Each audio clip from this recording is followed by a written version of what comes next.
It was such a unique, out-of-the-box way of delving into the subject matter of aging, that pursuit of perfection, the placing value and validation on the external aspects as opposed to valuing our insides. It was a beautiful way to set the story by it being an actress and it having that heightened pressure that's added on those of us who are in this industry. But for me, the most fascinating part was not what was being done to her, but it's what she does to herself.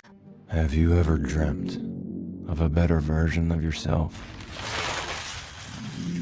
Younger, more beautiful, more perfect. One single injection unlocks your DNA and will release another version of yourself. This is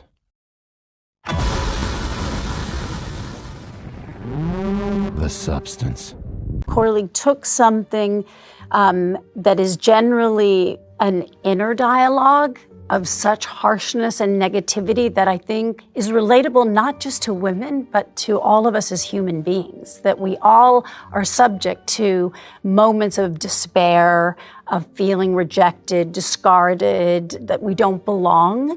The battle with oneself is really, though, at the heart of it. You know, the battle with the aspects that are ego-driven, the tendencies of narcissism, and the need to be loved. I mean, at the root of it, it's all like this desire to be loved. And, you know, for me, this was also a character that I knew stepping in was not about being glamorous or looking great, or, you know, that to commit to this was about going to the depths of those places, not just physically, but emotionally, that were very vulnerable and raw. And again, like Ghost, I really read this because it starts as one thing, conceptually moves into something that no one could ever expect. It's, you know, pushes you out of your comfort zone, watching it. I grew up really loving genre film, action, westerns, horror, body horror, sci-fi, fantasy. My influences in terms of cinema, everything basically that kind of allowed me to go outside of reality, to be in a world where the rules were different.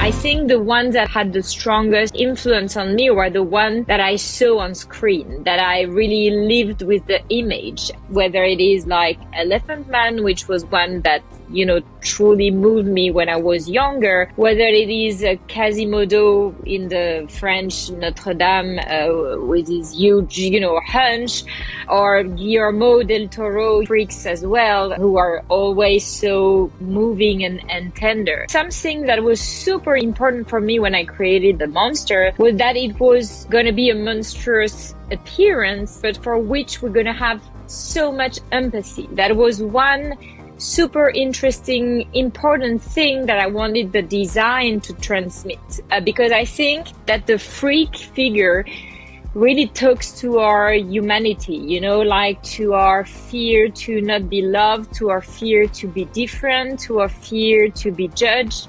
And there is this incredibly fragile, tender, soft, genuine soul behind this flesh. This what I was during my whole life so moved by in all the freaks figures, you know, that I discovered. The Fly was an inspiration for sure for all the metamorphosis. A striking film for me when I discovered it, because it's so much linked to the body, the mutation, and it's very, very powerful. The movies from Cronenberg had a big impact on me. For the final thing, one other movie that clearly I had with me writing the film was The Thing from Carpenter, which is also about endless metamorphosis with thing growing and changing, crazy transformation. This scene in The Shining with this tsunami of blood, you know, from the elevator, which is an image that stays with you.